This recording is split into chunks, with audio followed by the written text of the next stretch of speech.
Hello, inmates. Welcome back to the cellblock Scorch. This is Styx. I will be reading my winning piece. Rule number 1, never land in the canyons. Before I really get going on anything, I'd just like to say that I'm super excited to be here, especially so early in the podcast.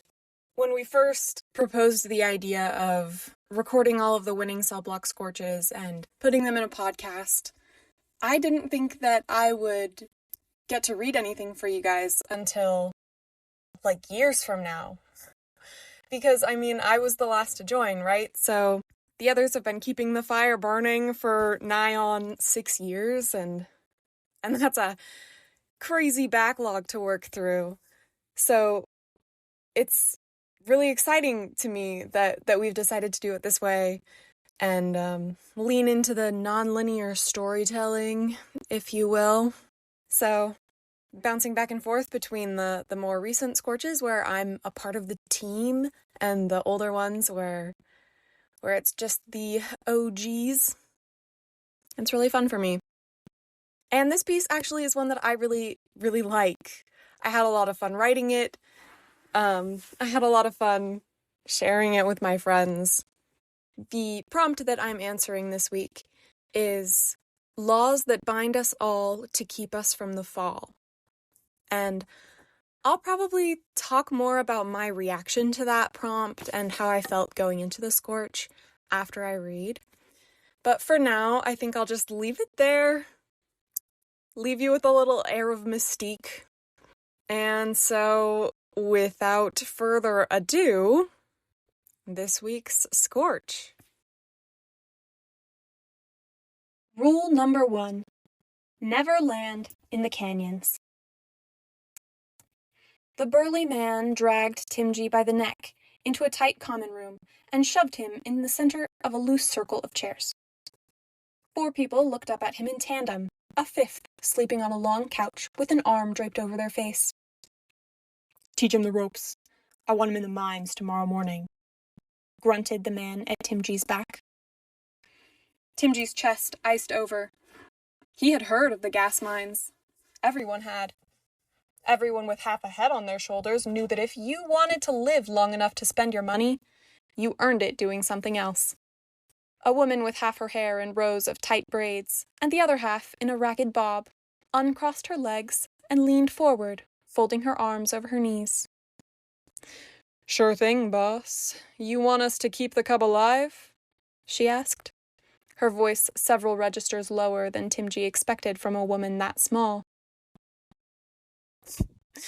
"If he dies, he dies," said the man, and the woman lifted her fingers in a mocking salute. "Understood." Another woman, this one broad and muscled, with tattoos all the way up to her chin, said, "We'll take care of him." The captain nodded and turned out of the room. Timji looked around from face to face. When the first woman smiled at him, he saw that her teeth had all been filed into points and capped with little silver tips. A few of the tips had jewels in them, red and blue gems that caught the light. The second woman nodded at him grimly. Nearby, a dark-skinned man with a pair of thick goggles on his head lounged with one leg draped over the back of the chair and one leg over the arm. His head hung upside down over the opposite arm of the chair.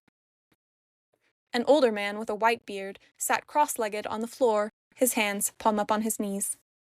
He peered out at Timji with one eye, the other closed serenely. The sleeping figure, on the long couch, made a low sound in the depths of their chest.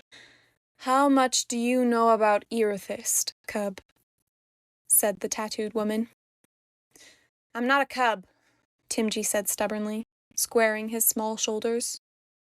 "Sure, cub. Can you fly a skid?" The toothy woman pulled an earring from her ear and started using it as a toothpick. "I can fly," Timji said. "I can fly anything." "All right, bets," said the toothy woman, looking around at the others. "1 week," said the old man on the floor. "Betting on what?" Timji asked, uncertain. How long you'll last, said the toothy woman, leering at him. The tattooed woman sighed heavily. The man in the chair threw his legs over his head and somehow ended up standing on his feet. He straightened the lapels of an oversized brown coat and rested his hands on the massive tool belt around his hips. First things first, he said. I'm Mashua. Don't let the devilish good looks fool you. I'm terribly bad company and an even worse flyer. Timji nodded, taken aback. Mashua pointed at the toothy woman. That's Narek. She only looks like she bites, but you didn't hear it from me. Narek snarled at him. Next, he pointed to the tattooed woman. Belex, the most beautiful creature ever to ride the four winds. Sadly, not interested in men. He pressed a hand over his chest, while Belex rolled her eyes. Rortoff there wants you to believe that he's wise because he's old. Don't believe him. My working theory is that he's still alive because some trickster god discovered that Rortoff could sow twice the chaos they could in half the time, left him their blessing, and dipped off to the Bahamas for a 70-year vacation. I have never encountered any evidence to disprove this theory. The old man on the floor made a rude gesture at him. Timji looked curiously at the sleeping figure, waiting for Mashua to introduce them, but Mashua never did. We're your crew now, Mashua said. So if you got a name, you better tell us now or you'll end up with a new one. My best idea so far is toothpick, but I'm open to suggestions. Timji provided hurriedly. My name's Timji. Listen, Timji, said Belex seriously.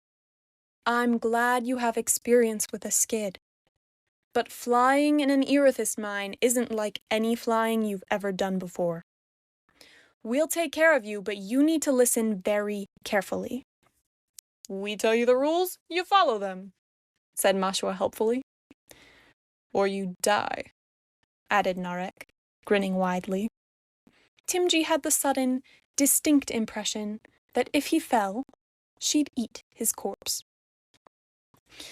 The rules are law, intoned Rortoff. Laws to keep us from the fall. Timji nodded, trying his best not to squirm under their sharp eyes. Rule number 1, said Belex. Never land in the canyons. Never. Rule number 2, Narek said.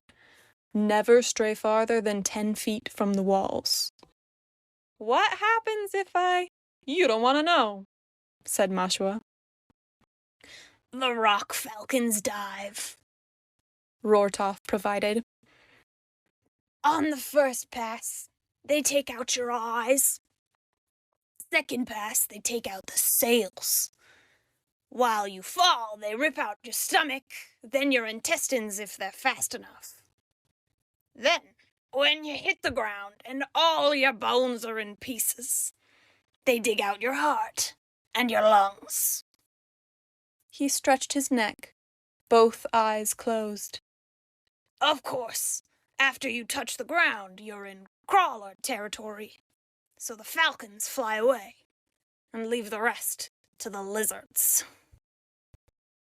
Timji gaped at him, trying not to gag. I've seen it with my own 2 eyes, Rortoff said. Liar, Narek scoffed. No one sees the rock falcons dive and lives to tell about it. It's true, Rortoff insisted. I saw it while I was living in the caves. That never happened, Narek said. I don't know, Mashua said mildly. I wouldn't put anything past him. Rule number 3, Belex said sternly, bringing everyone's attention back to the conversation at hand. Timji looked at her, trying not to hyperventilate. When in the canyons, only communicate with hand signs. Rule number 4, never fly in the dark. Rule number 5, always approach the vents from above, Mashua added. Timji blinked. Who would be stupid enough to approach from below? Yeah, no one's that stupid, said Mashua, looking pointedly at Narek.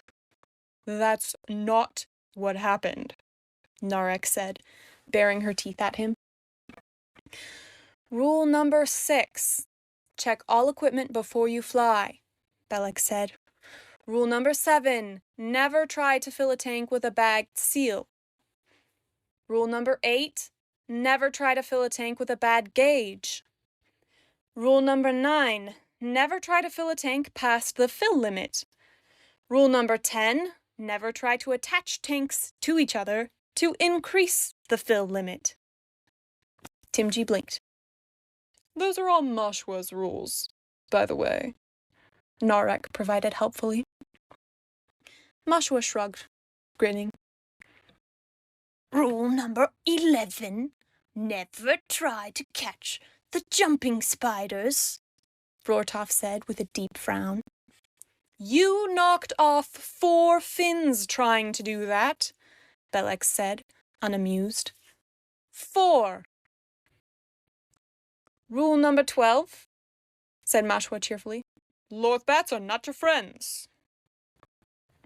You youths have such a diminutive definition of friend, Rortov scoffed.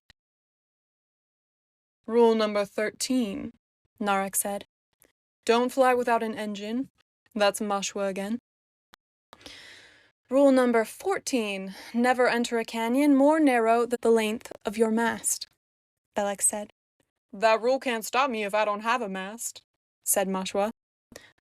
I once flew a craft without sails, said Rortov.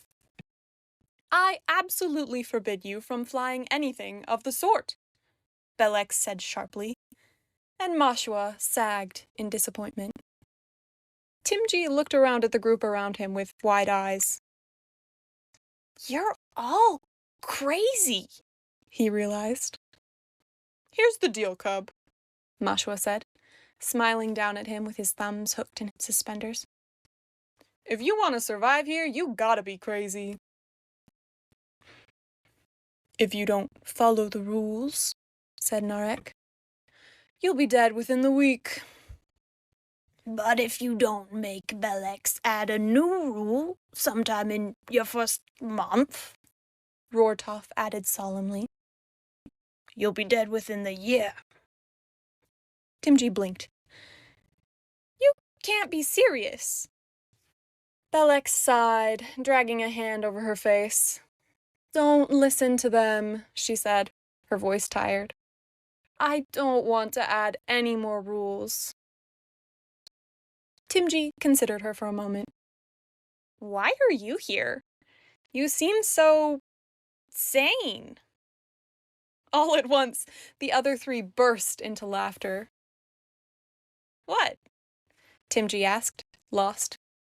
That's Belek's bare feet, Narek said proudly, flashing her teeth. Timji shook his head. Who? You'll learn, said Mashua with a grin. Slowly, Timji looked back at Belex. The air currents in the canyons are tricky, so I'll fly with you for your first few days, she said. Follow my lead, and you'll be fine. Any questions? Timji said nervously. Who's that? He pointed at the sleeping person. Mashua shook his head firmly. If you say their name, they'll wake up. Rule 15 for surviving in the canyons, said Narek. Never wake up, Kryver. Mashua looked at her with an expression of raw betrayal. She laughed as she ran for the door. Rortov followed at her heels. Mashua dove out the window while Belix threw Timji over her shoulder and sprinted into the hallway. Behind them, Timji heard a sleepy voice say, It better be dinner time. Everyone laughed as they scattered, and for a moment, Timji thought that life in the mines might not be so bad after all. A week later, in horrified fascination, Bellex added a new rule to the list. Never ride a skid upside down. Mashua laughed, slapped Timji's shoulder, and said, "You'll be just fine." All right, there you have it. As you may have noticed, this Scorch is kind of feels like a snippet of a larger story, right? Which is something that I kind of enjoy about it. I actually really enjoy, in a lot of my writing, trying to lay the foundation for further stories for each individual character. So in this case, Rortoff and Bellex and Narek, and they all have their own complexities. And I'll admit that even as the writer, I don't actually know what those are. I tend to fly by the seat of my pants a little bit when I'm writing, which is fun for me because it gives me the experience of reading even when I write, because I don't know where this story will take me. Everything is as much a mystery to me as it is to future readers. Sometimes on my longer projects, I run into a little bit of trouble with that, and I have to do a lot of drafting. But in little things like the Scorch, I just think it's super fun to, go where the wind takes you. Kind of related to that, I guess, is this Scorch is not connected to any of my other Scorches. I very rarely build the Scorches into an extended universe. Occasionally. I mean, I think I have one or two that relate to ongoing novel projects. But in general, these are kind of my fun on the side projects.